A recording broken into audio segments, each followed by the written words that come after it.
Ladies and gentlemen, would you please rise for the playing of the Sibling Rivalry Baseball Podcast with your host, the 2023 IBWAA Podcast Host of the Year, Jana, and her big brother, Jeff.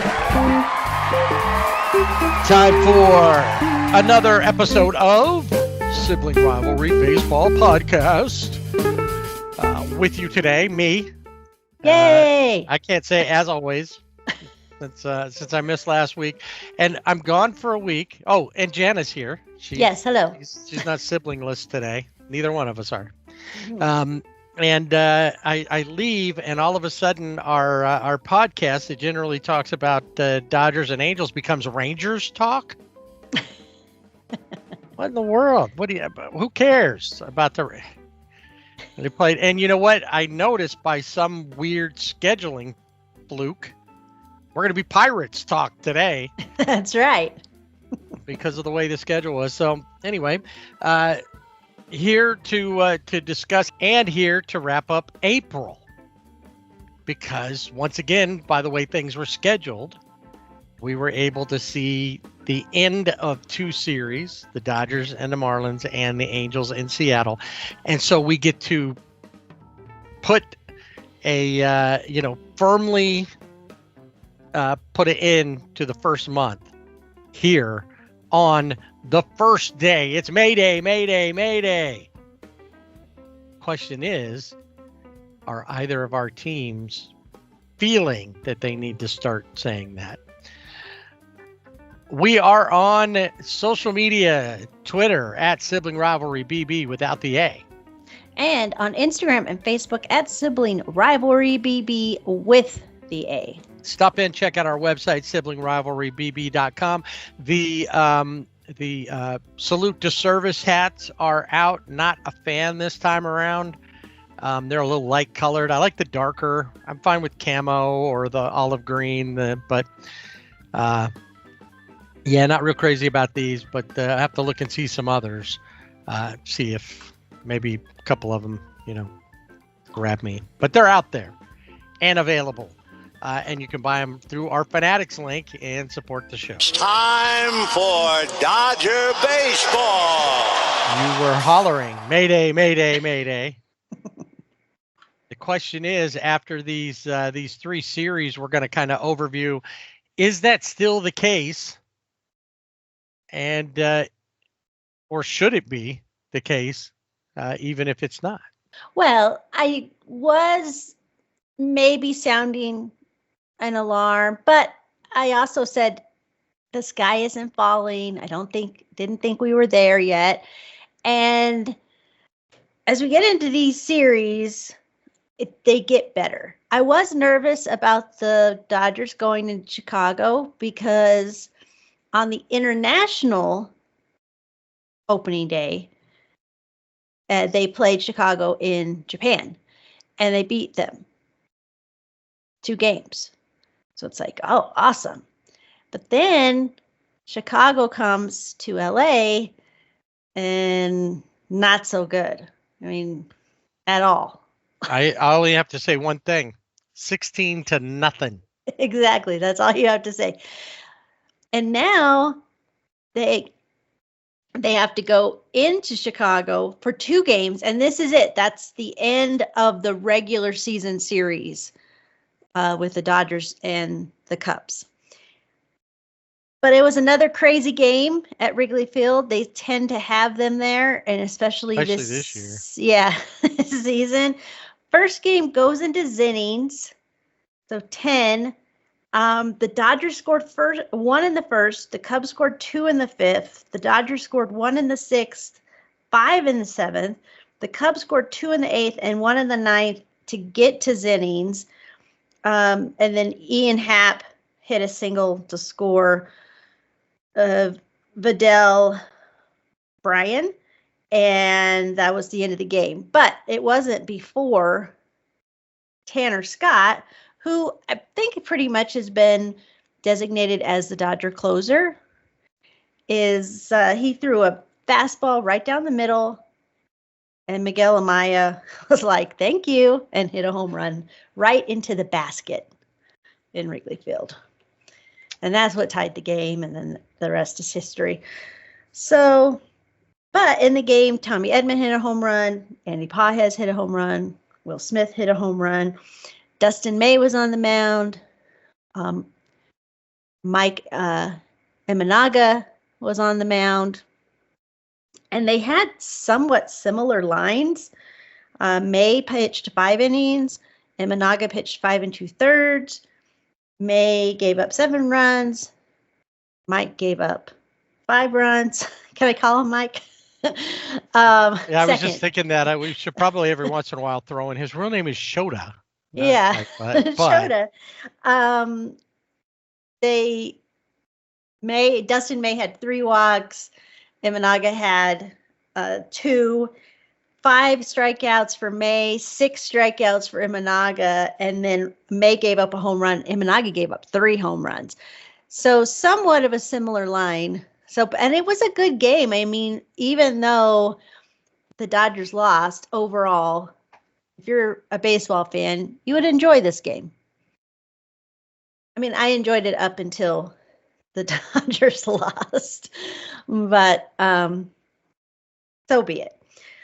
Pete Crow Armstrong in this game was 3 for 5 with 3 RBIs. He continues to just rake for the Cubs. So going into the second and final game of this regular season series, the Dodgers lose this game 7-6.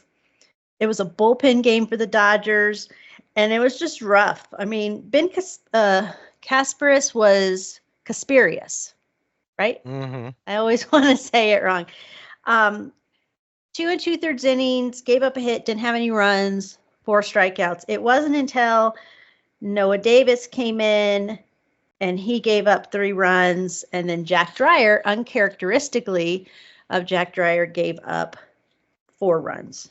So there's the 7, and even though like Mookie was 3 for 5, Teoscar Hernandez 2 for 4 with a home run, 4 RBIs in this game. Andy Pages again with another home run in this game. But once again, Pete Crow Armstrong, not Pico, as I thought the one time. Pico Armstrong. He was 3 for 4, 4 RBIs with a home run. He's the first player in Major League Baseball history to reach 5 home runs, 10 stolen bases, 15 extra base hits before the end of April. The Cubs scored first in the 4th. They got 3 runs, 4 runs in the 5th. The Dodgers scored 3 in the 5th and 1 in the 6th. So the Cubs end up winning the regular season series 4-3. So no more Cubs, which I think is a good thing at this point. Unless they meet up in the playoffs. Yeah, but just for the regular season. So we'll see. So then the Dodgers go home and they meet up with the Pirates. The Buccos.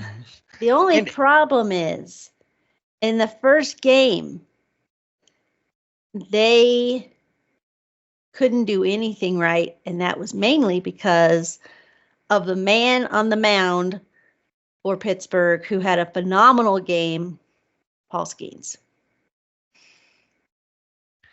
Right. I mean, that's all you have to say about this game. The Dodgers lose this game 3-0. He had every answer for the Dodgers. He knew what to, he just was great. 6 1/3 innings. He did give up 5 hits, but no runs, and he had no walks and 9 strikeouts. He just looked great. And it's not as if the other side pitching wise didn't look good. Mm-hmm. Because Yoshinobu Yamamoto looked pretty decent overall. Mm-hmm. Yeah, a little out of sorts just based on previous starts, but also in comparison to what Skeens was doing. But yeah, they just yeah, no hitting, but it wasn't even, was it Skeins or was it the fact that they just weren't hitting anyway, or a combination thereof? I think it could have been a combination coming off that road trip in Chicago. They get home. It could have been a combination, but I would think I would lean more towards to the pitcher on the mound for Pittsburgh. Because he just, he was just, it was good. People were like, he would look so good in Dodger blue. No doubt. I think that the facts on sports even put Skeins traded to Dodgers. That's right. Mid-game, wouldn't that be something? That was it. He just swapped over and he stayed out on the mound for 2 straight innings. I guess 1 full inning. Right, 1 full. He was traded. Yes. Yeah. He had a Dodger jersey on, but he still had his pirate pants on. Yeah, and his socks and his yellow shoes. Yeah. Well, that's okay. He matches up with yellow shoes. He could be like, Kike or, Teo. I saw had bright pink ones on the other day. Yeah. So. Yeah, he fit right in.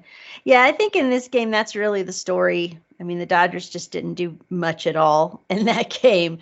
So you're thinking, really, this is the Pirates. I think they could, this is their 3rd loss in a row. And so I think maybe Dodger fans were feeling a little defeated. I think even the Dodgers players were feeling a little defeated. So here comes the Saturday game. They win 8-4. Shohei's dad strength. Finally, we've all been waiting for it to make its appearance, and it finally did. He went 3 for 5 in this game, hit a double, hit a triple, had an RBI.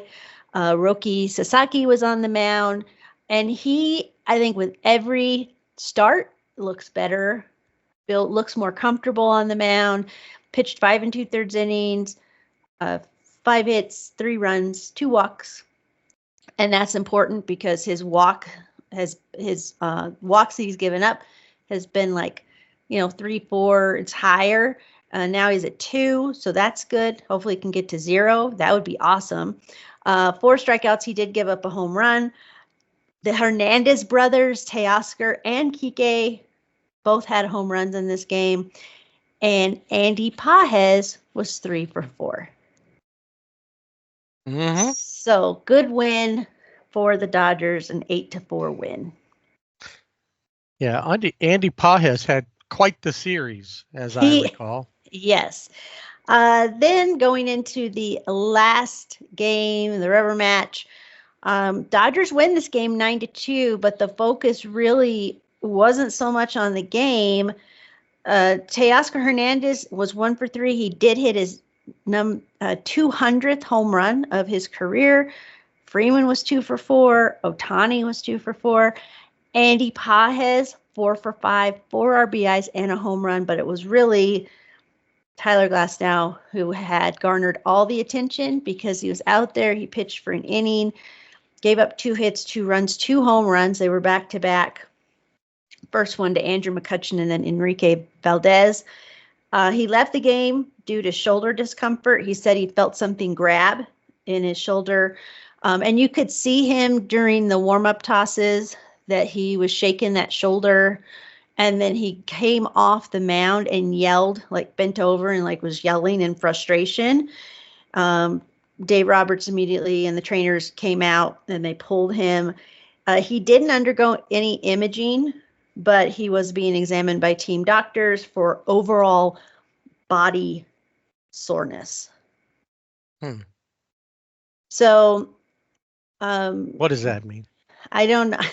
I have overall body soreness every day. I was looking to say, yeah. What? I'm on the IL. We're all day to day. That's right. He said that he modified his routine between starts, and he wasn't. I guess he used to throw weighted balls in favor of effort of long toss across greater distances. So instead of doing weighted balls, he was doing, the long toss. And he said these changes were made to keep him on the field longer this season, but it's not working because his starts have been super frustrating. He had the leg cramps in Texas. He pitched 4 innings there. Had the issue in Philadelphia where couldn't get a grip on the ball. I mean, I don't even know what to say about. I like Tyler Glasnow, but I don't understand. Okay, he was injured at the end of the year, so he's probably, mid-August, September. So he didn't throw, comes back spring training. You're thinking, okay, I want to be healthy. But what has he done has he changed it up so much that now his whole body hurts and his shoulder, which is bad because you've got Blake Snell, who is on the IL with the same thing, shoulder discomfort. It makes me wonder what is going on. Yeah. It doesn't seem to matter what team, but nobody seems to be able to figure this out. And the Dodgers seem to be the worst at it. Yeah. That was how do you keep Dodger pitching healthy? Like, do you keep them in like glass boxes with, holes? Vacuum sealed. And they can, like the bubble, they're in a bubble. They get food and things like that, but in between starts, they can't. No, they just only. You know what they do? I was watching the other day. I watched the Sylvester Stallone movie Demolition Man. Oh yeah. And he's put in the cryo prison, so they freeze him. Oh yeah. And so in between starts, they freeze him. And then feed them because when he came out, he could knit and sew. That was his rehabilitation. That's right. And you just give them teach them all kinds of stuff in there about how to pitch better, and then you put them back in after you've taken it out, and then you refreeze them until the next time that it's time for them to pitch. I think that sounds like a fabulous idea because. Yeah, I don't know. And Tyler Glasnow especially, they're like, I think he has the nickname now of Mr. Glass. I was going to say, that's what I thought when I saw him walking down. I was like, move over, Samuel L. Jackson. Yeah, because he's definitely, something's going on with Tyler Glasnow. So we shall see. But he was glass then, he's glass now. Yes. But in this series, it works out. Even if that first game was lights out for the Dodgers, they end up winning the series against Pittsburgh, which they should have. I mean, that if they hadn't, that would have been big news. But Ben Kasperius comes in. He pitches 3 2/3 innings. He gave up 2 hits, no runs, and 5 strikeouts. And I mentioned that because he's been, when they do these bullpen games, for the most part, he's been that starter of the bullpen game. And now, because of where the Dodgers are, they could transition him over to being a starting pitcher.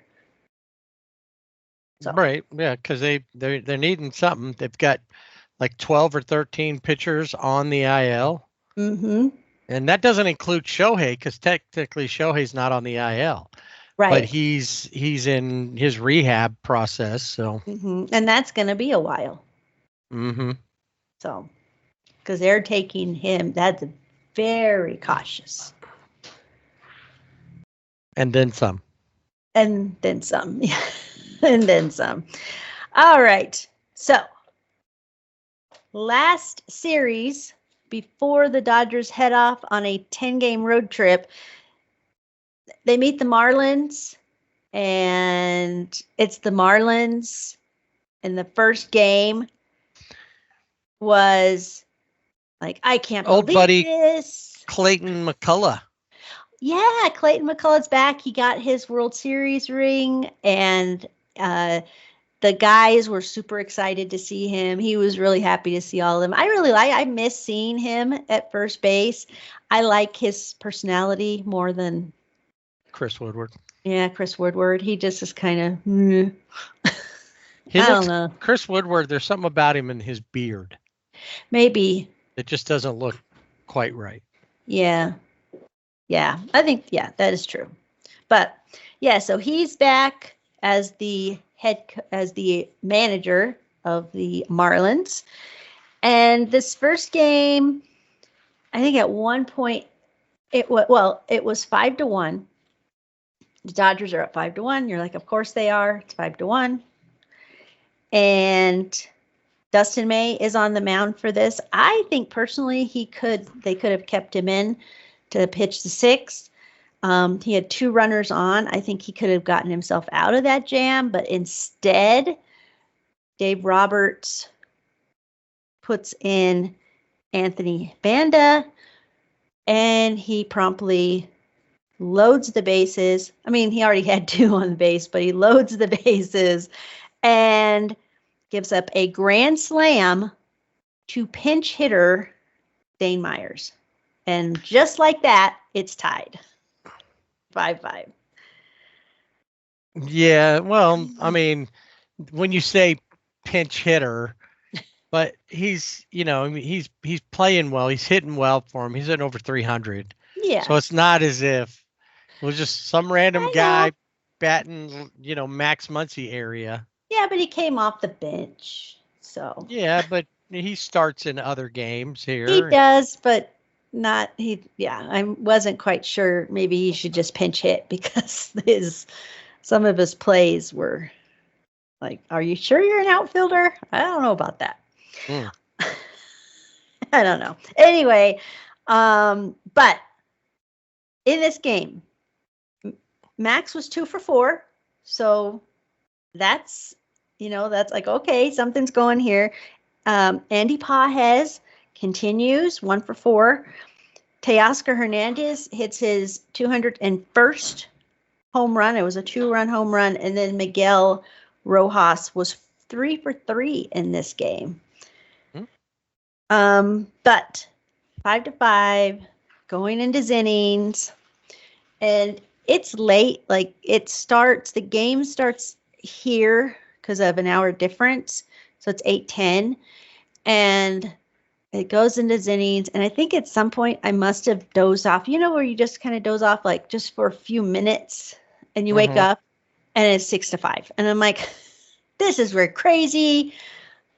If they lose, this is, and I think I already thought that they had lost maybe, because I'm like, it's this Banda's fault.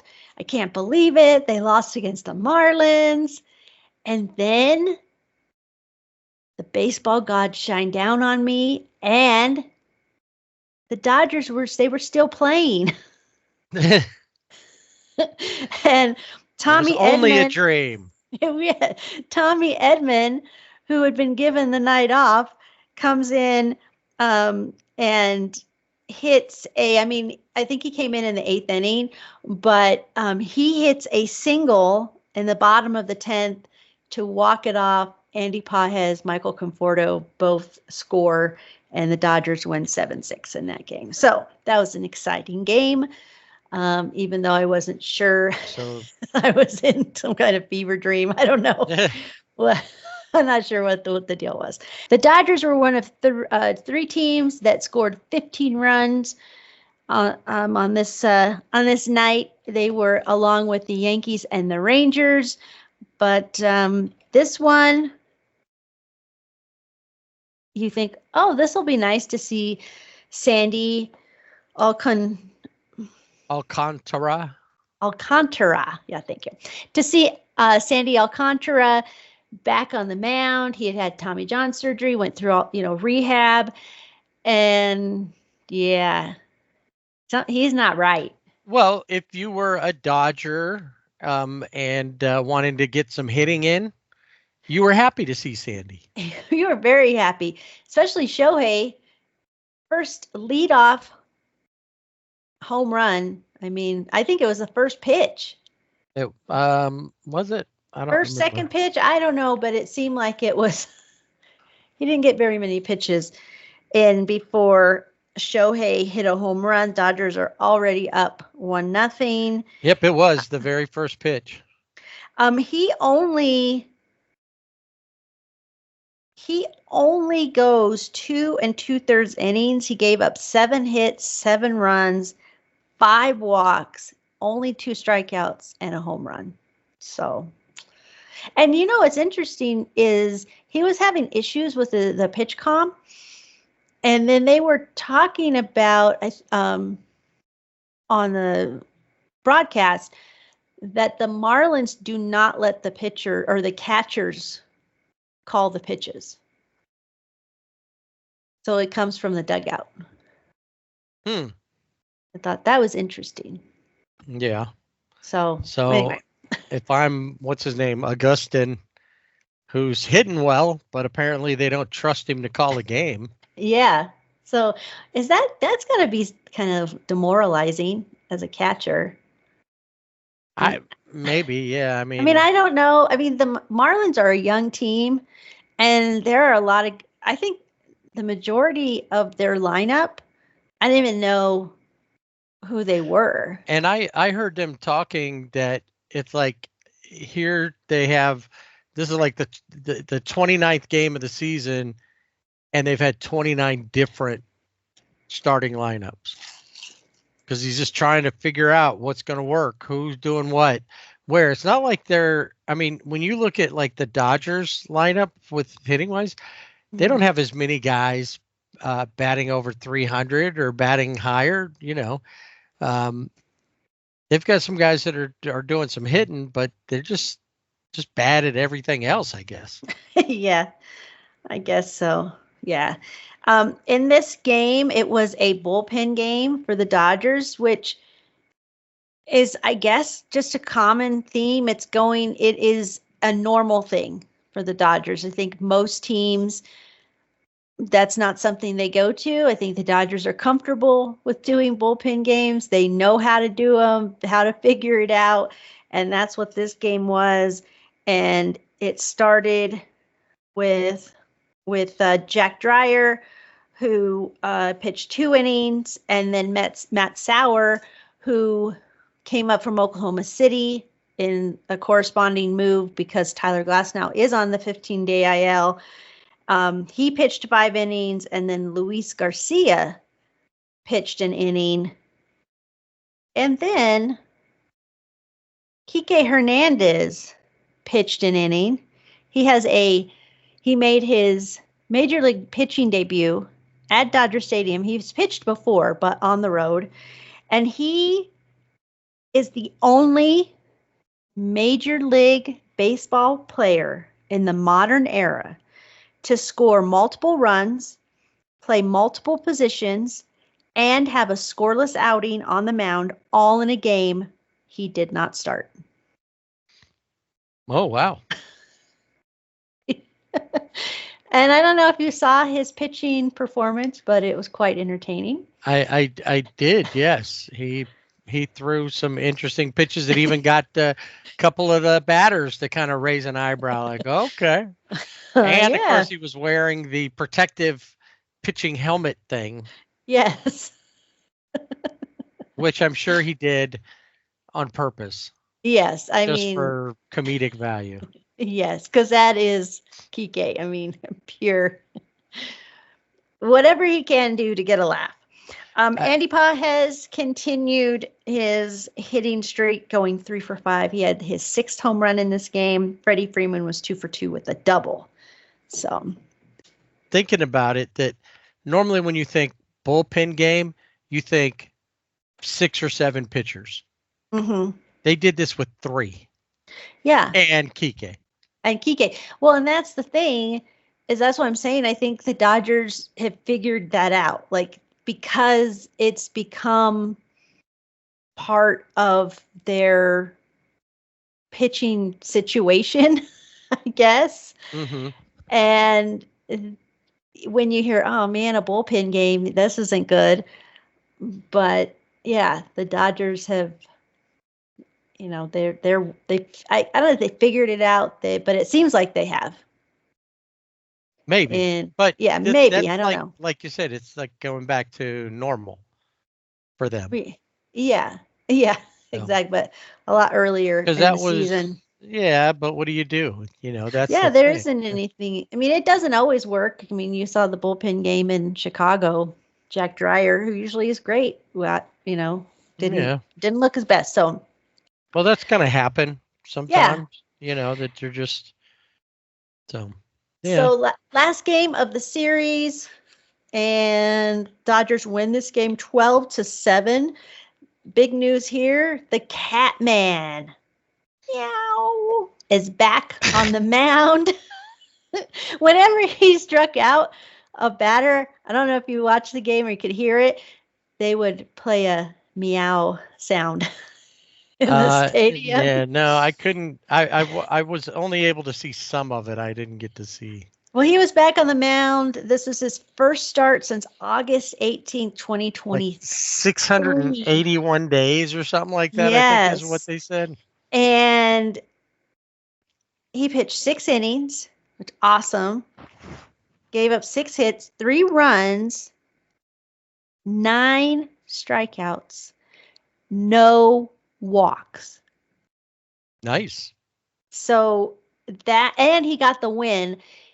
This is, I mean, if he can continue this type of performance, that's going to be a huge boost for the Dodgers pitching rotation because they seriously need it, especially with 2 of their starters on the IL.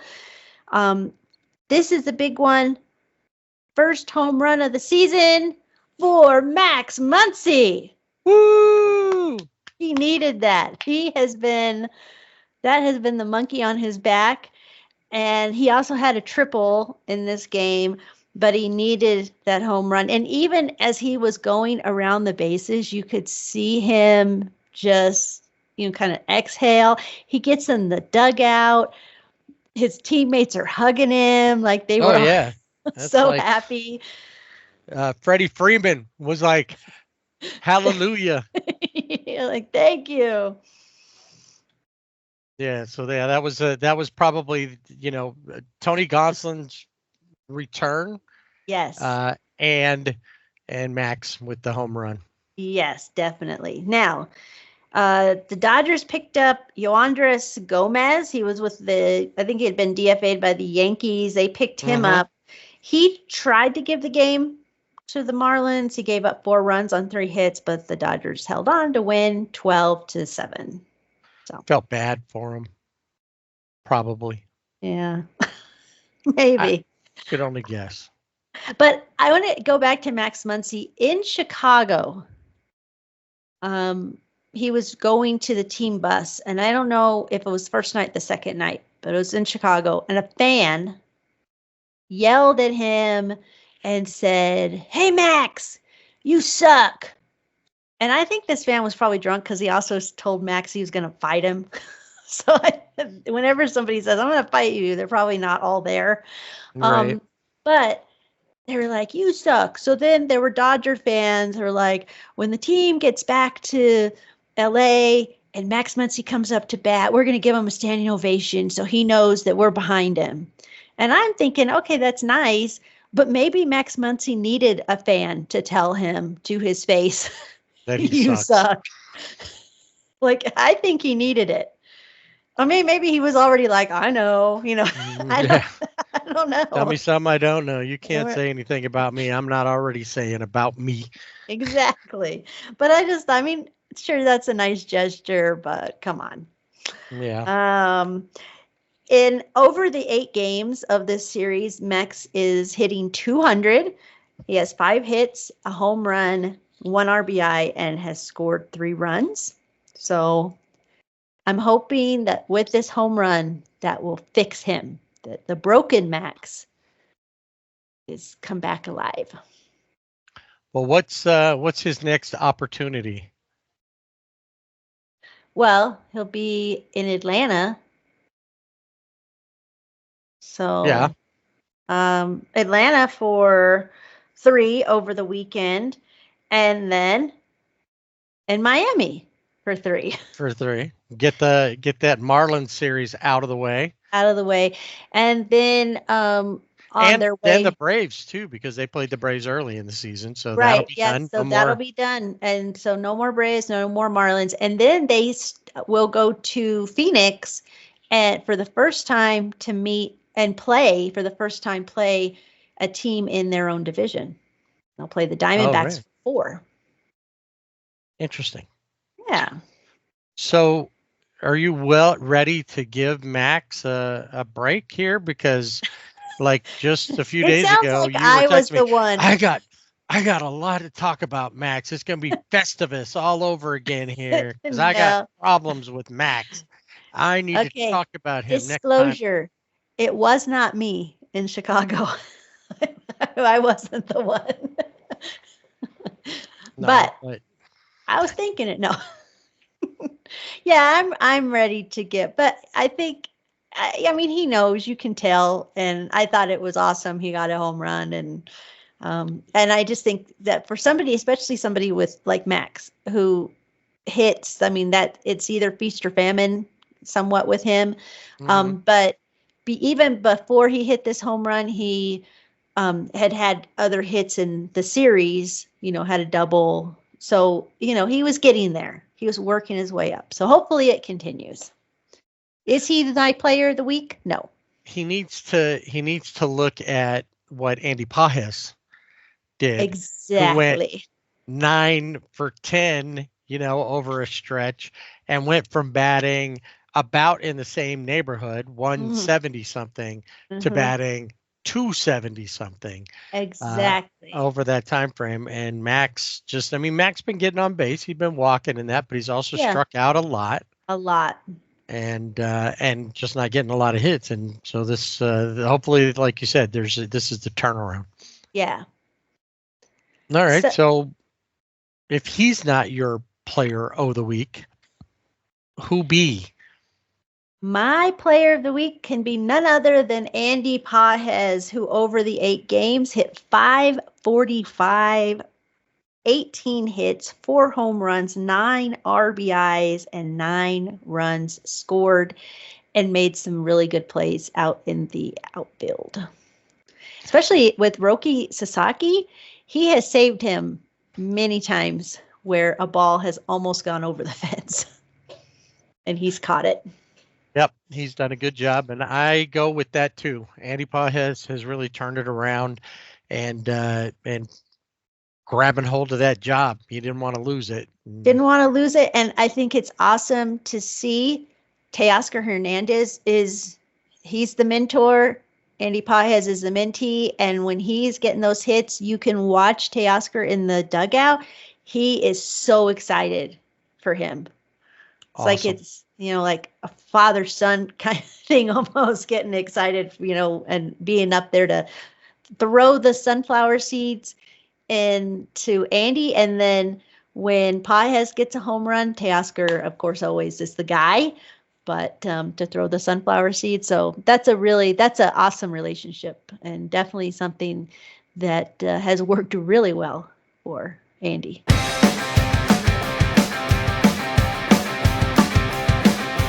All right, we're doing Pirate Talk in reverse because the Pirates actually came to Southern California,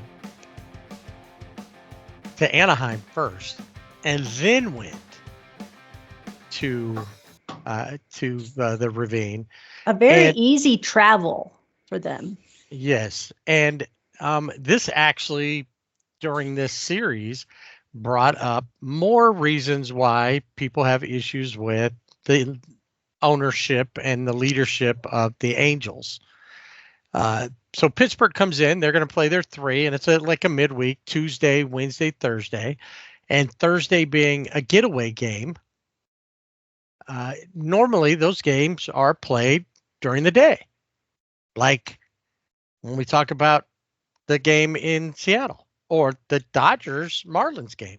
Yeah. It was Dodgers Marlins like a 12:30 start or something like that. Yeah, it was early. Yeah. Angels Seattle was like 1. So we'll get to that, but and we'll get to this third game and what really got people all crazy, including Angels players. But first, when you get two teams that are just not that good overall, well, who knows what's going to happen? And you hope your team wins and takes advantage of the other team. But sometimes it happens the other way around. And that would be the case in this series, where to start it off, the Pirates took out the Angels 9-3. Angels really, their bats have just been terrible. Yeah. And before I get too far with this, something I did notice I wanted to bring up with the Dodgers was just that the Dodgers relievers have pitched more innings than any other bullpen in baseball. All of baseball, yes. Right. The Angels offensively have gone to sleep too. Yes. And their pitching's been what's kept keeping them in. And that's been the one thing you kind of watch what's doing. The starters have been going well, but now, and this is something that I think we've talked about before, but happens every year. The starters will carry it for a while, then they need the bullpen to carry it, or vice versa. Mm-hmm. And the problem is no offense. And like I said, this continues on here. 9-3 loss. On the mound for the Angels was Jose Soriano, and just a bad outing for him. He only goes just a little over 3, gives up 5 runs on 8 hits, walks 4, only strikes out 2. Only give up 1 home run, but it didn't matter. The damage was done. And well, the Pirates had 18 hits in this game. 18. Right. So there was a lot of hits given up by every pitcher. And then Ian Anderson, who was released by the Angels, he didn't help either. He gave up 3 runs, and so they lost to Bailey Falter. Yeah, that's what I said. Who? Anyway, not a lot happening there. Taylor Ward had a home run in the game. Nothing from Zach Neto, who's actually been, their main cog and their main offensive threat. Mike Trout batting 177, but he's doing that home runs. He's a feast or famine hitter. And it's just not really. Well, I'm just not sure, what's it going to take? He said it himself, he wants to get back and look like the MVP Mike Trout, and at moments when he hits a home run, and he's, at one point at a couple of different points been tied or leading the MLB in home runs, but he's not doing anything else that really helps the team win. Well, and he's going against what Ron Washington wants, which is, passing the baton. He just gets on base. You get a walk or a hit, whatever, you get on base. The next guy, they get on base. Obviously, no manager is going to be like, I don't want you to hit home runs. But the Angels have to, especially Mike Trout, you can't be home runner and bust. Right. And that's really where the Angels have been. Yeah. Anyway, across the board. Mm-hmm. Anyway, so they, after that great start to the season. Yeah. They're, in first place and all that. Now they're in last place. Yeah. They've pretty much fallen apart, and we're hoping wasn't going to happen. Next night, they couldn't put anything on the board. They get dropped 3-0. And that's just the way that it goes. Andrew Haney, your old friend. Yeah, former Angel. Our old friend, I guess, because he's a former Dodger as well. He 6 innings, gave up 1 hit, no runs, no walks, and 9 strikeouts. I don't think I have ever seen Andrew Haney pitch like that. He looked like Cy Young, the way he was going there. And this is interesting. You had David Bednar come in, but then two old friends who were former Dodgers, Caleb Ferguson and Dennis Santana. Mm-hmm. Jack Kahanowicz does go 6 to match up with Haney, gives up 8 hits and 2 runs, but strikes out 3. So overall, not a bad outing from him. It's just they had nobody hitting anything. Right. They end up the Angels end up with just 2 hits. So they got 2 hit in this game, and Mike Trout's batting average down to 169 at that point. Mm-hmm. So they head to the final match. The Pirates have already won this series, and the Angels have already lost yet again. But they wake up long enough to win. They're able. They let the Pirates go up 3-0 until the 4th, where they score 3 to tie it up, and then are able to grab another run in the 8th. Kenley Jansen, who's actually been like truly a bright spot for the Angels this season, closes that out. Zach Neto with a home run and a double, and Logan O'Hoppe joins him with a home run as well. There's a lot of things though that are going on. Tyler Anderson pitched pretty well, went through 6. Mm-hmm. There's still things that are going on where this team, being as young as they are they're still, like, Zach Neto's been great offensively. He still makes wild throws from shortstop. He doesn't stop and set to throw across the diamond, and almost throws things away. Nolan Shanuel's not that great of a first baseman. He's better than many others, but he's not as great either. So they really need to work on that. And I did do a little looking, and I'll talk about this once we're done with the series, about Ron Washington. So I'll explain that in a minute. But they get they avoid the sweep, win it 4-3. That doesn't mean that other teams didn't have their brooms out, but the Pirates. And see, here's where we get into the problem. This game, the getaway game, was at 6:29. Now, most getaway games, the way that they work it is, what's the flight? And then it's like anything over 2.5 hours, then you subtract time. Well, the flight between Anaheim and Minneapolis, where they were going to play the Twins next, is 3 hours. So that means they can go a half hour after regular start time, or before regular start time, which was only 6:30. And the thing is, though, is that because the game at 6:30, then you throw in 2.5 hours for game time. Then by the time that the Angels get all off the field and then everybody's ready to go, they can't leave out of Long Beach, which is where they normally leave out of. They can't leave out of Orange County Airport, which is another place they go out of. That's the closest place, because those 2 airports have curfews, no flights in or out after 10 p.m. Oh. So what does that mean? You got to go to LAX. Yeah. So now your flight's taking off later. Mm-hmm. You get in at 5 a.m. or later, because now you're losing 2 hours to go to Minnesota. The players are like, and then they get up, and by the time they get to the hotel, they're able to sleep for a little bit. And then it was an early game in Minnesota, not like 1 o'clock, but it's still, so they get no rest. And all of them were complaining about. Mike Trout was talking out, and he never says anything. And the next day, it really did show. They get thumped by the Twins, 11-4.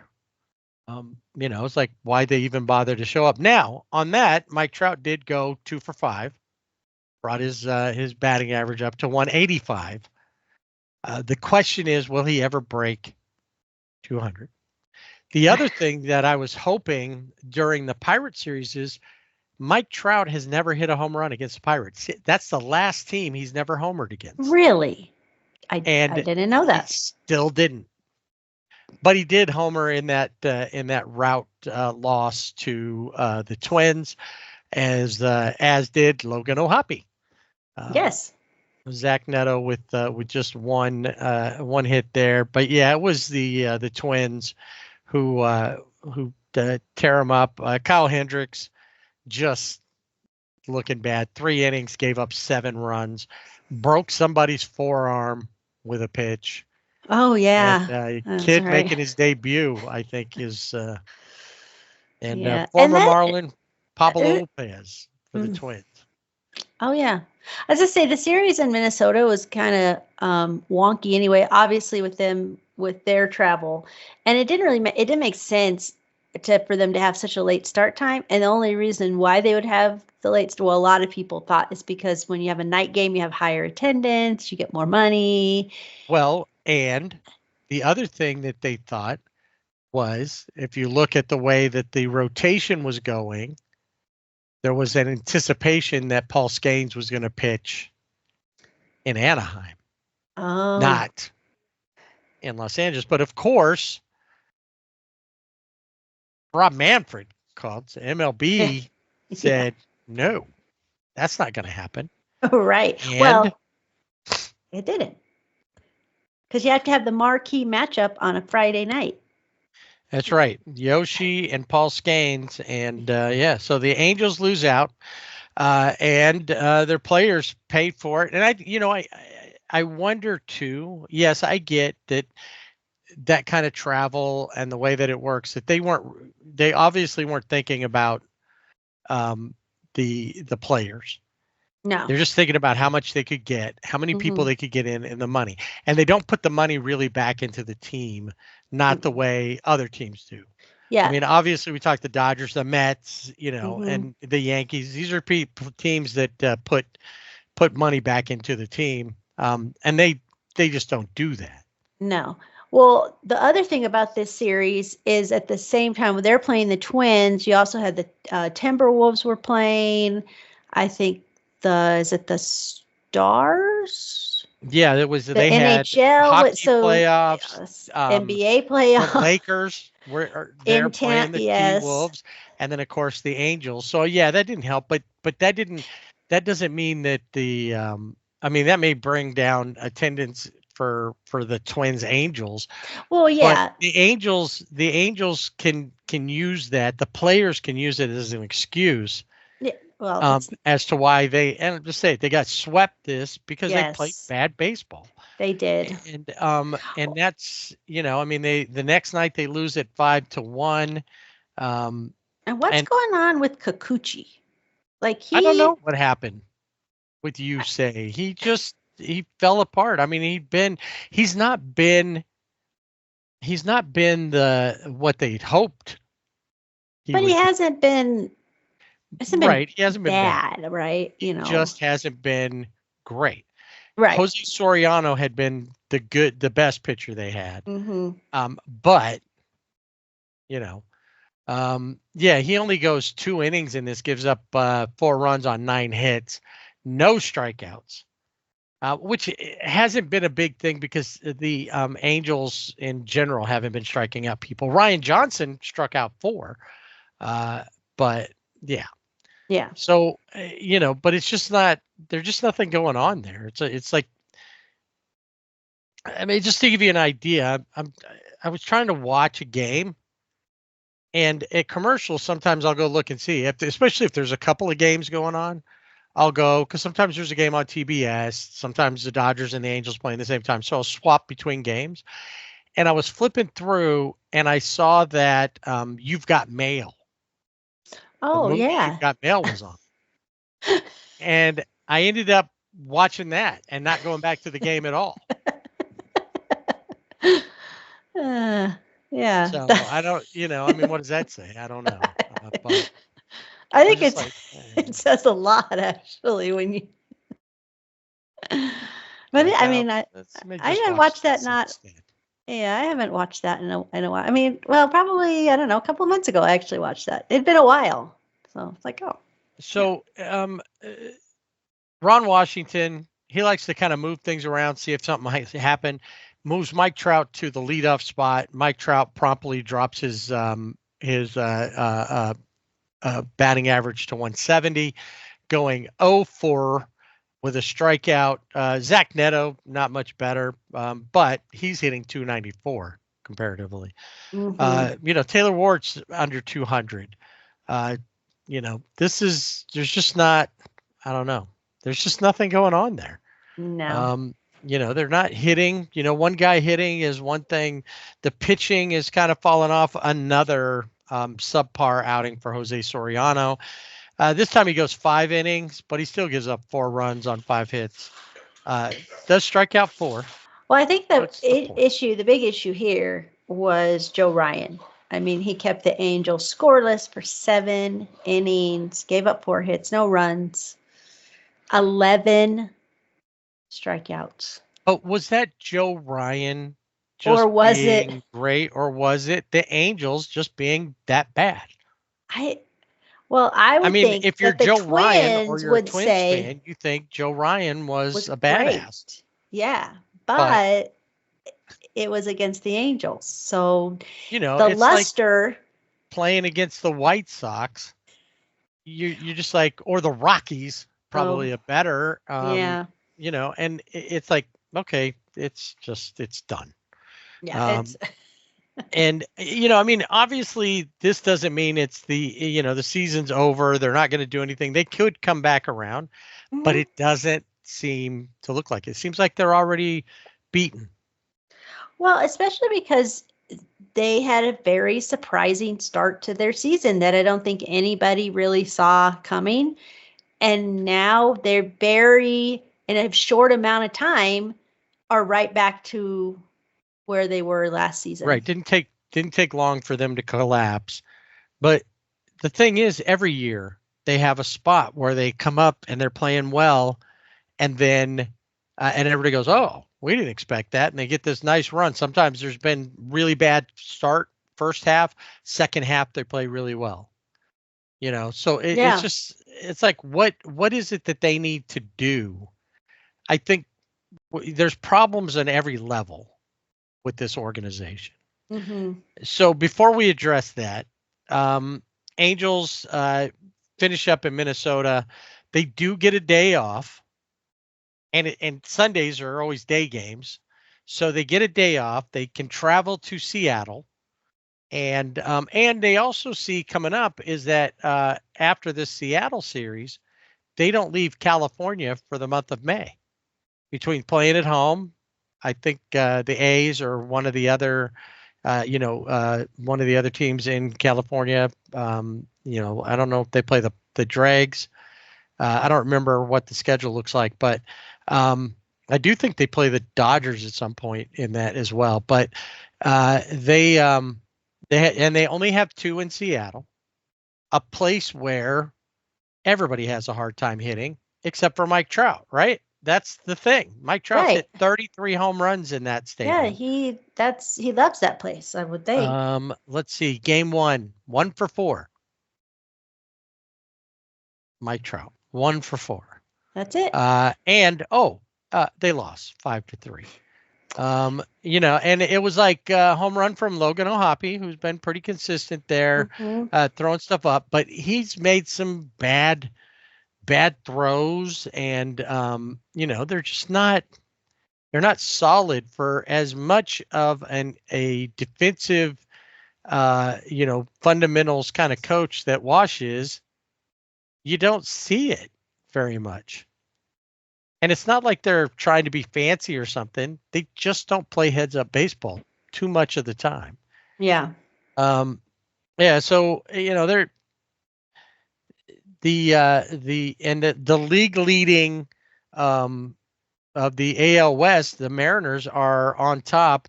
They do pretty well. Jorge Polanco in Game 1 is the determining factor there. He put them ahead with a 3-run home run, and then follows up with another home run in that game. Julio Rodriguez with a couple of hits as well, and that did them in. They just didn't really. Kahanowitz, not another technically quality start, goes 6 innings, gives up 3 runs, 4 hits. So he's kind of staying in the same place. Did strike out 6. So it's not like he did terribly bad. It just, gave up the wrong hits at the wrong time. That's it. And then Angels will finish everything up with a day game there in Seattle before they get to head back home. And in that game, Tyler Anderson is on the mound for the Angels in this game. yes, he is. Tyler Anderson, who is the WAR leader on the Angels. Did you know that Mike Trout's not even in the top 12 of on his own team? That's he has crazy. Like a negative 0.3 WAR. Wow. That's how bad Mike Trout is. Wow. That's, yeah. And in this game, we get some bad news. Well, potentially bad news about Mike. But yeah, Angels lose this game as well. But at least the first game was 5-3. You're like, 2 runs. Well, they tried to come back a little bit, but yeah. But this second game, no, 9-3. Right, and not a lot of. It was a small ball game for the Mariners. 12 hits. They did have 1 home run, but they were able to move people around and get things going to keep the Angels right where they need to be on the losing side. And Anderson wasn't bad. I mean, 6 innings, gave up 4 hits and 3 runs. He gave up a home run in that game, but it was Reed Detmers who gave up 5 hits and 5 runs and no strikeouts. I mean, he didn't even pitch an inning, an inning. No, yeah, he didn't register a single out. No, yeah. So, and that's the question is, and that's why he's where he's at. Mm-hmm. But why, and a lot of people are talking because Griffin Canning was traded to the Braves for Soler. Right. And then the Braves turned around and released him. He's now with the Mets and pitching pretty decently. So the question is, was it Griffin Canning or was it the coaching that he was getting through the time he was there?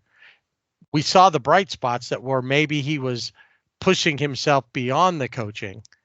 And I think the same thing with Reed Detmers. Maybe he needs to go someplace else to have some success. I don't know.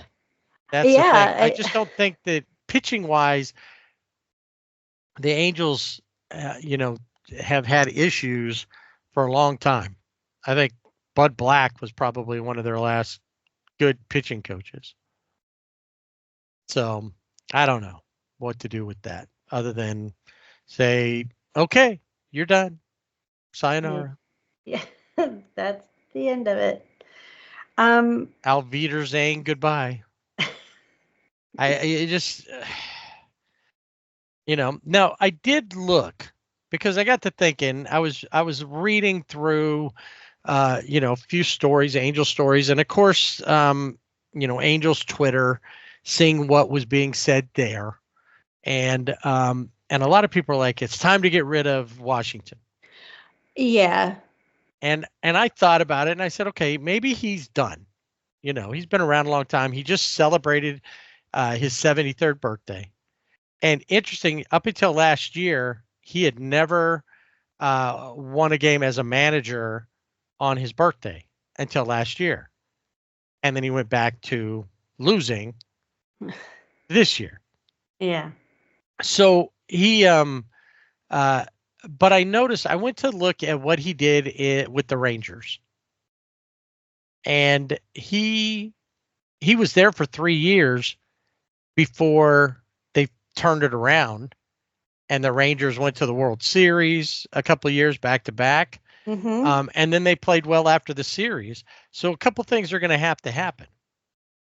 Number one, I guess it just takes some time for him to get his stuff in place, but he also needs better personnel. Yeah. I think so. Yeah. And that's not going to happen with Artie and Perry. No.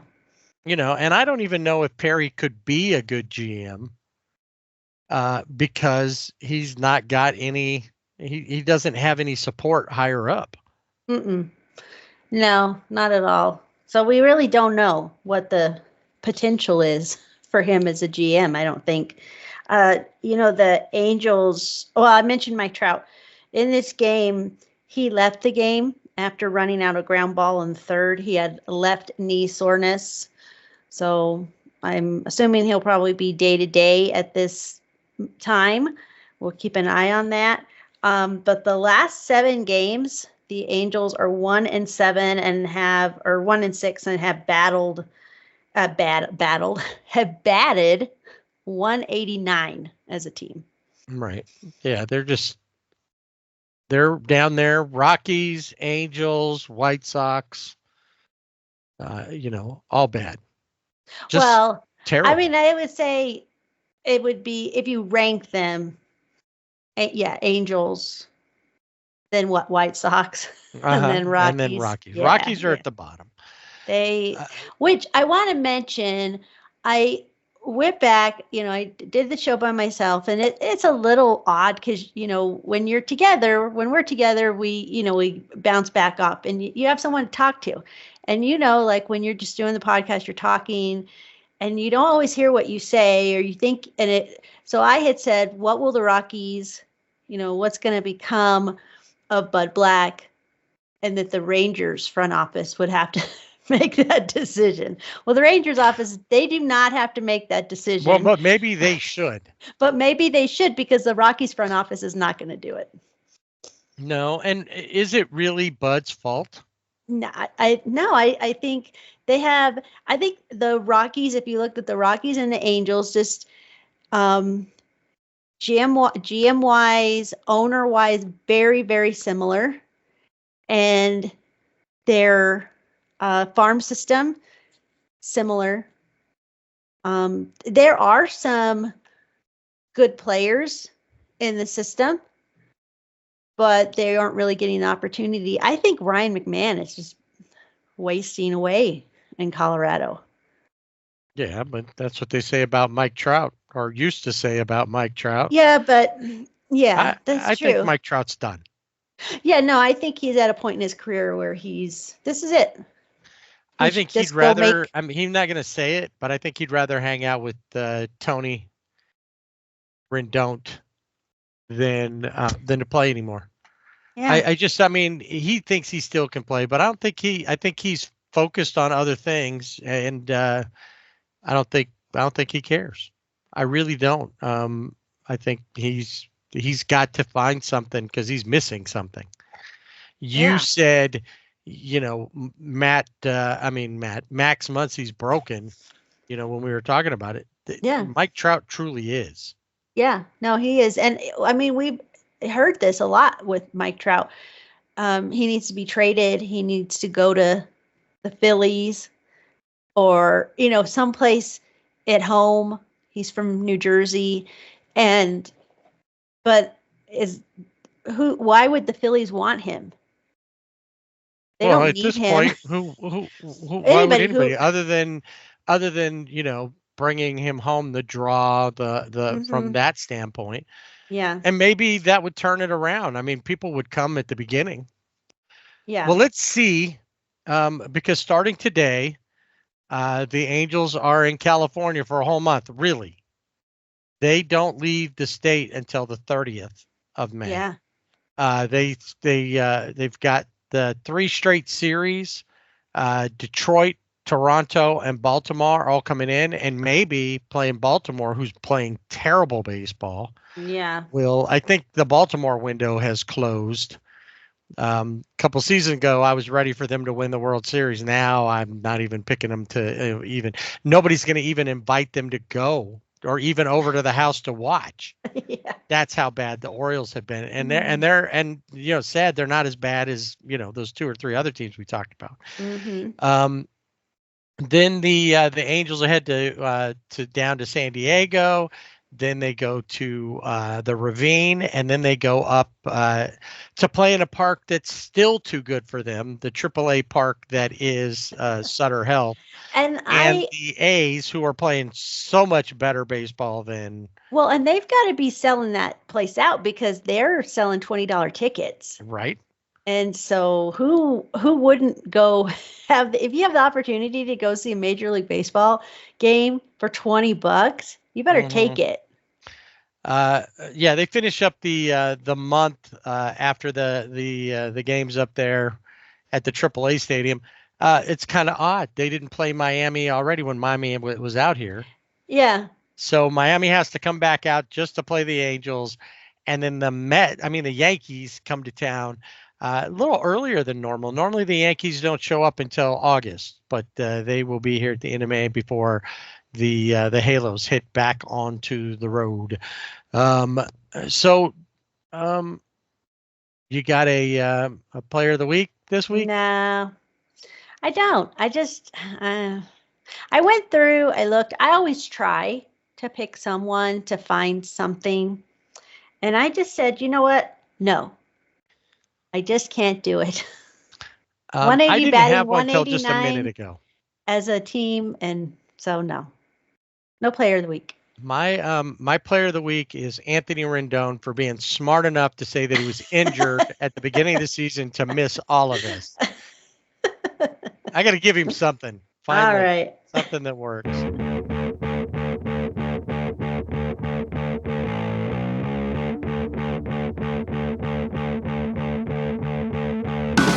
After a week off, the Bullpen Cart is all ready for some rocking as we take it for a ride around baseball. And as always, we started off with players of the week, MLB style, American League style, like that old show, Love American Style. Player of the week, American League style. Yeah. Seattle's Player of the week, American League style. Brighter than the red, white, and blue. Ooh, ooh, ooh. Sorry, I just all of a sudden had Love American Style song theme in my head. The theme song, yeah. All right. Jorge Polanco of the Seattle Mariners is the AL Player of the Week. He hit .471, had 4 home runs, 2 doubles, 8 RBIs in 5 games. And in the National League, we have co-players of the week. One. Is that like Pico Armstrong? Pico Armstrong. Co-players? Co-players. Co-player Armstrong? Yeah. National Co-Player of the Week first from the Arizona Diamondbacks, Eugenio Suarez, the 19th 4-home run game in Major League Baseball history. The sad part about this is, yes, he hit 4 home runs, but his teams lost that game. So yeah, doesn't that kind of make it like, hey, this is cool that I did this, but yeah, but we lost. Do you think Suarez is in the locker room mad at his teammates? You guys wasted my 4 home run game. Yeah, exactly. It's or they could say we did that because we wanted the spotlight to be only on you, not only did he hit it, but then they won. And then they start talking about Corbin Carroll and other people. And right. Well, speaking of, being in the locker room, I told you when Anthony Banda gave up that grand slam, I was like, if I was Dustin May, I would just smack him right in the face. Right. Anyway, and then the other MLB National League co-player of the week is none other than the Dodgers' own Andy Pages, who hit .650, 3 home runs, 3 doubles, 6 RBIs in 5 games. That's reasonable. Yeah, he had like the equivalent of a 4 home run game with the way that he was hitting. Yeah. Now, can he keep it up? Yeah, that's we will see. So, we know Kevin Gausman, he's been around a while, plays for the Blue Jays, and he did something in the Sunday game where they were playing the Yankees, the Blue Jays and the Yankees. He threw 53 pitches in the third inning, and this was the most by any pitcher in an inning in 3 years, and getting just 2 outs. So he was frustrated with his pitching. Why wouldn't he be? I mean, that's a lot of pitches to throw. I mean, that's just a lot of pitches. So That'll he tire was you out. frustrated. Yeah. So he's frustrated. So he decides he's going to tell the ump that he's going to watch his bad umpiring inside. Well, Kevin Gossman was ejected after giving up 6 runs and walking 5 in that inning. So just to pour salt in the wound, he said, all right, get out. Oh, and then what's even better is he was so irritated, so mad, he was still yelling at the ump after he got ejected. He slipped down the stairs into the dugout. Luckily, he didn't end up on the IL, but that would have been really bad. And then the same game, Blue Jays manager John Schneider was also tossed for arguing strikes on a Vladdy Jr. at bat. So that's a no. So everybody was frustrated with Toronto. So remember last year when I was like rooting for the White Sox to lose like 135 games or 136 games, because then they'd have the all-time record, not just the. So they did get the record last year for the modern day. Yeah. And they're on pace to meet that again this year. Mm-hmm. Whereas the Rockies are actually on pace to break that other record. So now I'm really rooting for the Rockies to lose all the time. Which the Rockies. I know because they're going to do it whether I root for them to or not. I think you're right. Their current winning percentage is like 148, something like that. The only person having a worse season seems to be Mike Trout. Really, maybe they could get something from the Rockies. He could be traded to the Rockies. So yeah, they're on pace to go 24 and 138. And yeah. I also think that the curse of Gavin Lux might actually be a thing.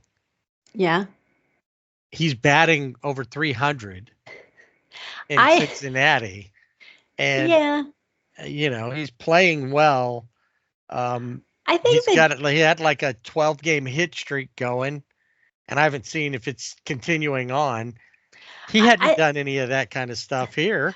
No, and I think too is with Gavin Lux, he came in, he was the number 1 prospect. He came in, he did have a big chip on his shoulder. He was annoying to watch. You wanted to smack him, like, get over yourself. And he came into the organization like, I am here to save you, this to help you. And he didn't. And then because he didn't play well, he didn't get the playing time. It's unfortunate that he had the ACL injury that pretty much took him out for the season. And last year, he looked better, but I think for Gavin Lux, that was probably the best thing for him, was to get away from the Dodgers and just play. And he has that opportunity to do that in Cincinnati, and he's taken advantage of it. So good for him. No, yeah. I mean, but if there's a curse, that's where it's coming from. Right. Okay. Yes, I'll agree with you on that one. Oh, do you remember Tristan McKenzie? Mm-hmm. Yeah, he was, in 2022, he pitched 191 and 1/3 innings. He had a 2.96 ERA. It was like, oh, this Tristan McKenzie, he's looking great. Well, the Guardians designated him for assignment. He's out of minor league options. So he missed a lot of time in 2023 with a UCL injury. He didn't need surgery, but he has not regained his former glory. So Tristan McKenzie's out there. And I could see a team that needs, somebody in the bullpen to pick him up. But he's not. He ended up accepting the outright assignment to the minors. Really? With the Guardians. Nobody picked him up. Oh, because I was going to say that last I heard. The Angels would have considered him or even the Dodgers with all the issues they're having.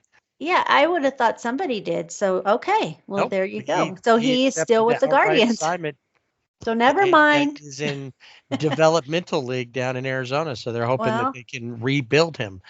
Well, and that's the thing is he didn't need surgery, but you wonder, does he really need surgery? Yeah, we've seen that too often where it's like, no, he doesn't need surgery, but yeah, he does. Yeah. So, I mean, it could end up, he might be down there and they're like, yeah, maybe surgery is your best option. I don't know. Mm-hmm. The Yankees became the first team in Major League history to start off a game with three consecutive home runs more than once in a season. The first time they did it was March 29th. 3 home runs in a row, Paul Goldschmidt, Cody Bellinger, Aaron Judge. They won that game versus Milwaukee 20-9. That was where torpedo bats became all the rage. You haven't heard anything about that, except the other night, Michael Conforto was using a torpedo bat, still did not hit. So I don't. Right. Yeah, I think it was all hype. Then a month later, I think it just like you said, it came out. They had that game. Yeah. But the guy who was using it the most, Anthony Volpe, isn't hitting, and it just goes to prove that yes, maybe with that bat you hit the better part of the bat, but if you can't hit, you can't hit. Right, exactly. And then fast forward to April 29th, and the Yankees hit 3 home runs. Trent Grisham, Aaron Judge, and Ben Rice versus the Orioles, and they win that game 15-3. The Yankees added a 4th home run later in the first inning of both games, and they are the first team to hit 4 home runs in the first inning twice in a season. Yeah, and what's his name is just having a incredible year again. What's his Aaron name? Judge is just, it makes you wonder, what if Shohei was still over there, what's Shohei got to do, with Aaron Judge in there between the two of them? What do they got to do with one another to get, to be the MVP? Because, Judge is fairly Ruthian himself. Yeah. In a different way. Yes. Your buddy Cody Bellinger, also not in the top 12. No, but this is an interesting fact about Cody Bellinger. So, a lot of times there's all these memes. He celebrated 420 really by hitting a home run the last 3 years in a row. Oh, I was kidding, but yeah, I remember that okay, that's where you were going, huh? Yes, that was perfect. I was just trying to throw you off. I got lucky that time, didn't I? You did. Look at that. Aaron Judge's WAR is like 900 already. Yeah, it's 2.7, but it's interesting how, let's see, is he leading in WAR? He's got offensive WAR. Corey Seager's got defensive. Yeah, overall WAR, Aaron Judge. Aaron Judge looks like, when you look at the leaders, it's like last year was Shohei. Shohei was on top of everything. This year, it's Aaron Judge is on top of everything. Yeah. Runs batted in, though. Who's number 1? Runs batted in. Ooh. With 31 of them. Ooh. And I didn't see. Did he have any today? I didn't make note of it, But if he had it Um, today, that'll just add to it. Oh, I know. I got it. Teoscar Hernandez. Exactly. Teo on top there. How many does he have? 31.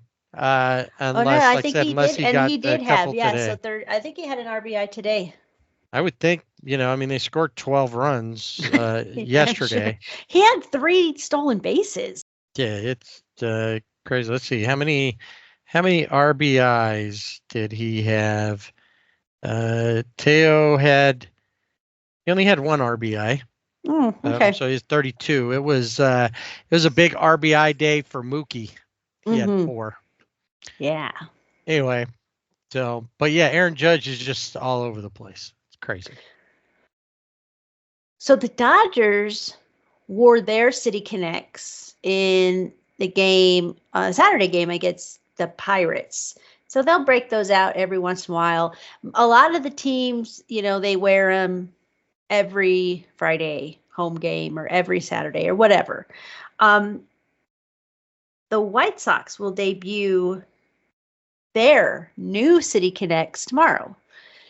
And they will wear them every Friday game. But this one, they're red and black, so they pay homage to the White Sox and the Chicago Bulls. As you say, the Bulls for sure, yeah. And the interesting thing I thought is that the Bulls collaborated with the White Sox in putting this City Connect jersey together. It's the White Sox first City Connects were a big hit with fans of across baseball, whether you were a White Sox fan or not. It just looked really cool. So they really had to, I guess, maybe they had to come up with something that would be, I guess, kind of out of the box, even though it's not. And looking at the jersey, it's pretty cool looking with the red and black, but it's black and red with pinstripes. So definitely, when you see it, it really does pull in the Jordan era feel of the Bull. Yes. So the red is the 90s iconic Bulls team. The pinstripes is the White Sox history. There's some subtle details in the uniform, like in the neckline area. There's all 9 championships that both franchises have won in their histories. All 3 World Series championships for the White Sox, 1906, 1917, and 2005 are in white. And all 6 Bulls championships, 91, 92, 93, 96, 97, and 98 are in red. And they're also the first team to have 2 on the field hats.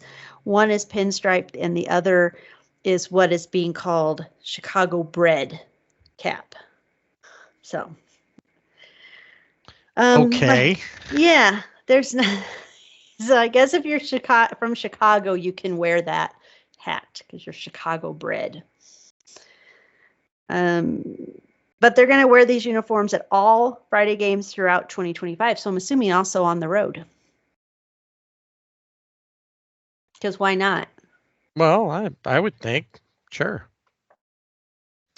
The Marlins will debut their second City Connect on Saturday.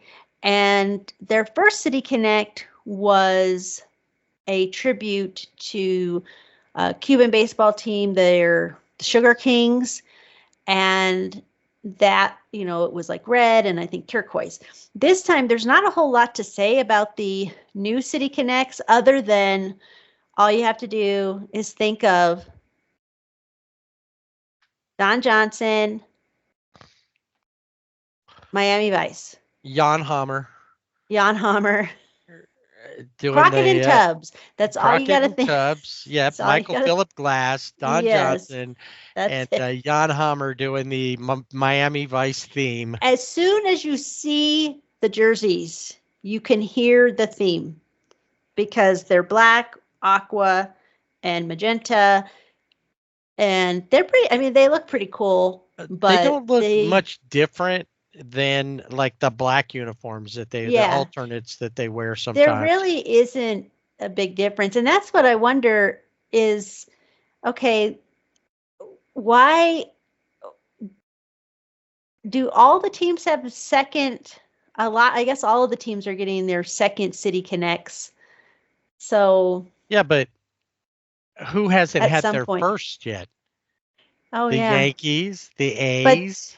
but the Yankees won't. They already said that they will Oh, so- not have a City Connect because they are the Bronx Bombers in pinstripes, and because that is the City Connect that right is there. that's it. They don't need one. So See, I don't Yeah. think the Dodgers needed one either. I don't think so. I I don't thought think that so. I like the when they did the idea of the first one, the Los Mhm. Doyers, Right. because I like the all blue. I Yeah. think that like the NFL has the color rush Mhm. uniforms. I think that they should do something like that where the Angels all red, the Dodgers all blue, the Rockies all purple, Yeah. orange or all black for like the Orioles and the Giants, and all teal for like the Mariners. Yeah. I Something think like that'd that. be cool. Yeah. And Maybe then something different. the Yankees can stay with where they are, or they can do like when they have uh the dark batting practice jerseys, or like Mhm. spring training kind of thing. They could wear that all, it's not black, that kind of black blue kind of color that they wear sometimes, but an all black uniform, whatever it is. Yeah. um, Yeah, it's like a dark navy, I guess. or would it like be? the Red Sox could wear red jerseys and black pants, Mhm. something like Yeah. that. That I think would be fun, and it allows you to sport the colors of your team. Mhm. When you play at home, you wear white, but I think college football's got it right, where when you're, and the NBA kind of does this now too, but when you play at home, you play in your team colors, not in white. You play Yeah. white on the road. Yeah. Yeah, it just going back to you mentioned the Athletics, they don't have a city. So No, that's true. I mean, I What would they guess do? when they get to Las Vegas, They could they just have a could big, slot machine they could. on it. And But whenever you get to first base on those nights, the first base coach has got and you just drop a quarter in and pull the handle. And that Yeah. could be fun. I mean, that would be like, the celebrations. You get Yeah. it. So he stands there and he puts his arm up and you pull his arm down, and then it's like, on he's just, Yeah. I don't know. What I see there is a good chance for somebody to end up on the wheel. Oh!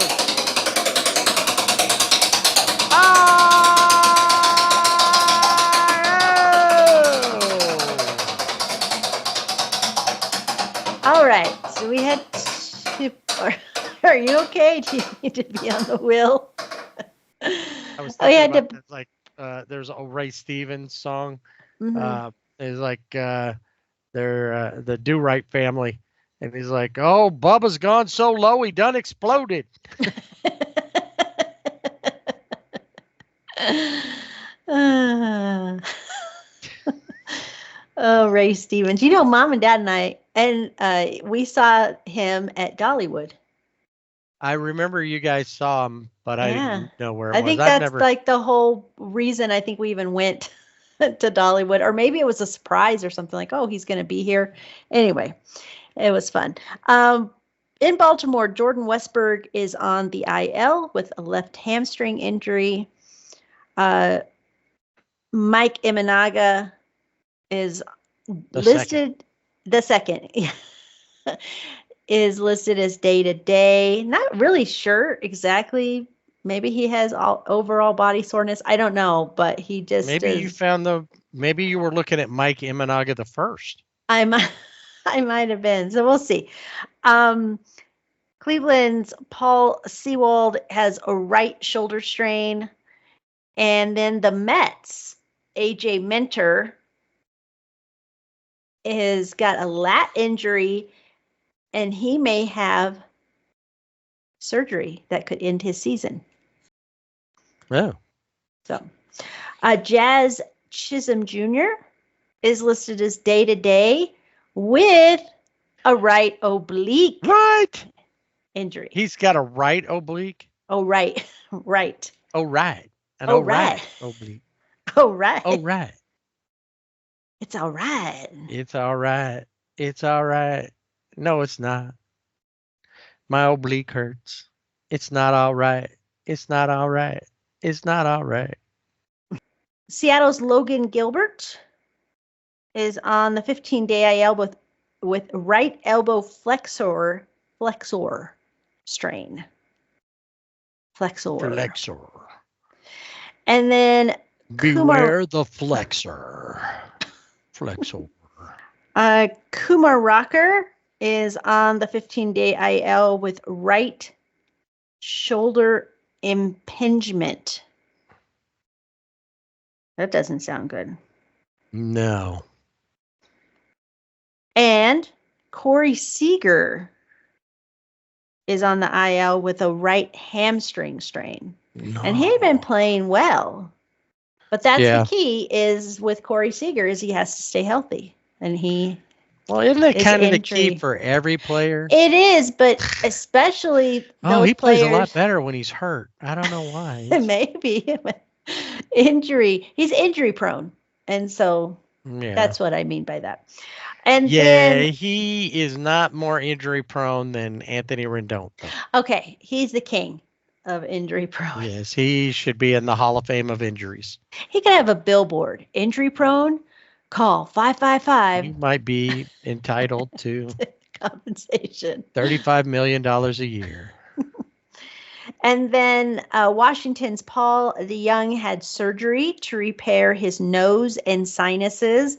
He also had a titanium plate inserted after being hit in the face on April 15th, and he's going to be out at least 2 months. So, wow, that's kind of crazy. Yeah. And I always think when you say DeYoung, I'm thinking DeJong. Instead of Paul DeYoung. DeJong. No, well, that's how it looks, but yeah, no, I know. But I am also one who, as much as I try to make sure I pronounce the names right, because my name always gets mispronounced. I try, but sometimes.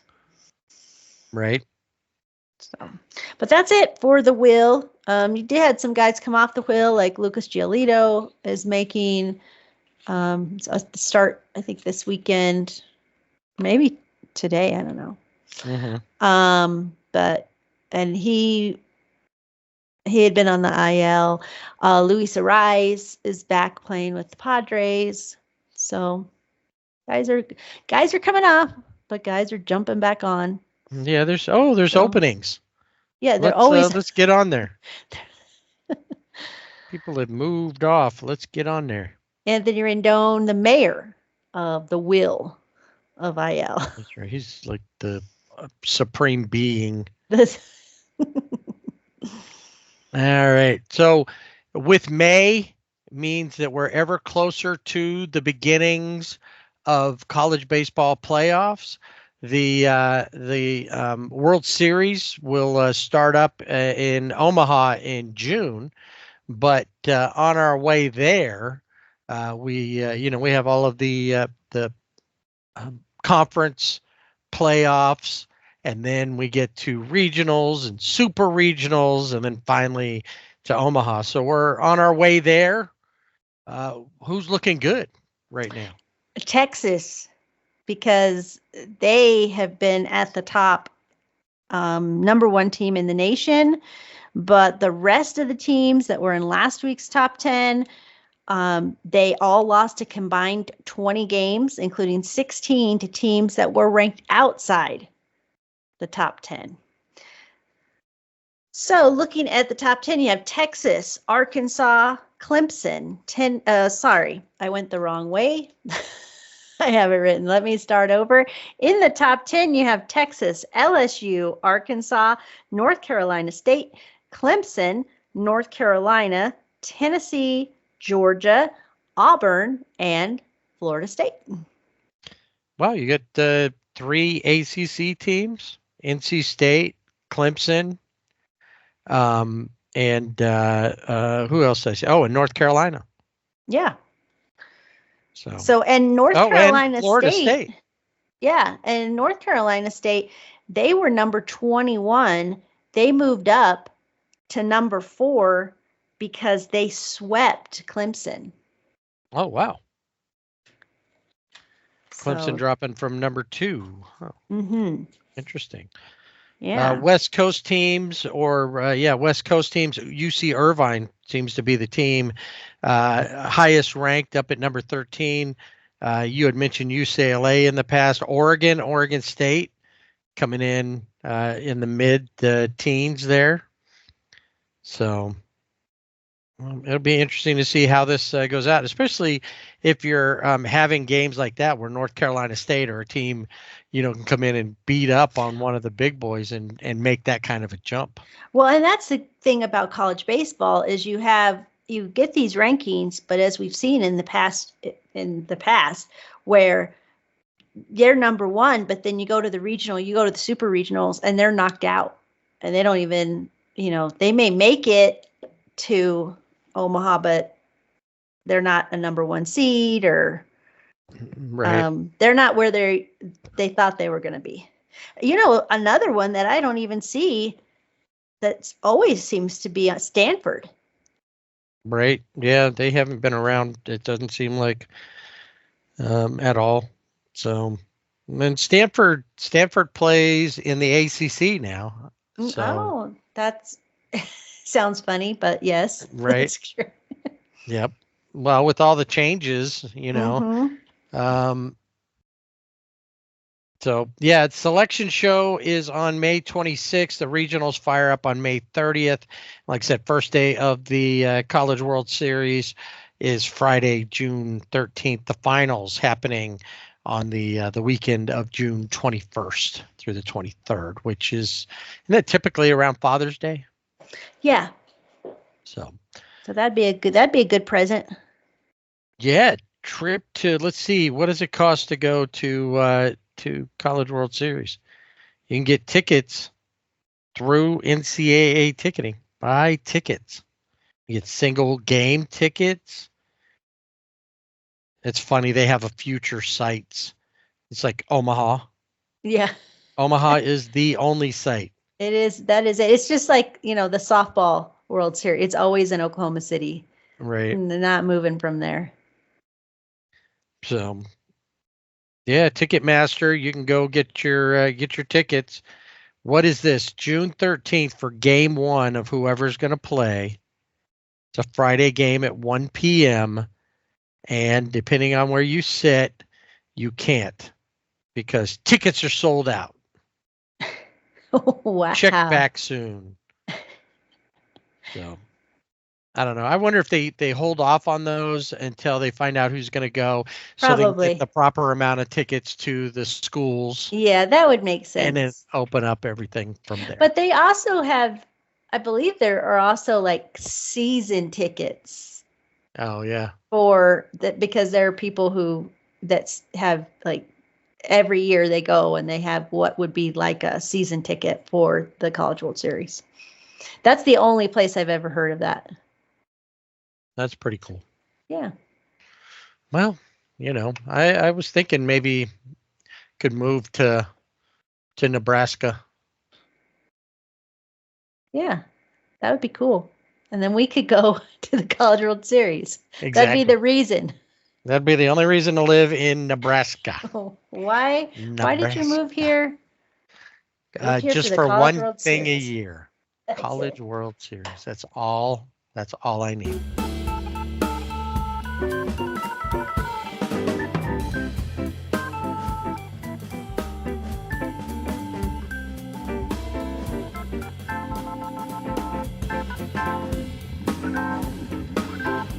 And that'll do it. That'll put a wrap on this week's Sibling Rivalry Baseball Podcast. Parking the bullpen cart and going to take a nap. That sounds good. Find something to eat. Got to get something to eat and find out what's going on with the Thursday games. And, of course, get ready for the weekend. You can find us on Twitter, Sibling Rivalry BB without the A. And on Instagram and Facebook at Sibling Rivalry BB with the A. And on our website, siblingrivalrybb.com. And you can get some great gear through Fanatics. And, of course, you don't just have to get baseball gear. You got, all the sports are there. And, you want to root on your favorite basketball team in their playoff run or hockey team or whatever. It's there. So enjoy that and support the show. So that'll do it till next week, where we will once again see what's going on in college baseball, how things are shaping up there. We're going to get a little more involved. What's happening as we start setting up those, a month until the selection show. And we'll be watching a lot of baseball and talking about it with you next time out. So don't forget to rate, subscribe, and tell a friend, tell a stranger to listen to the Sibling Rivalry Baseball Podcast. And don't forget to swing away.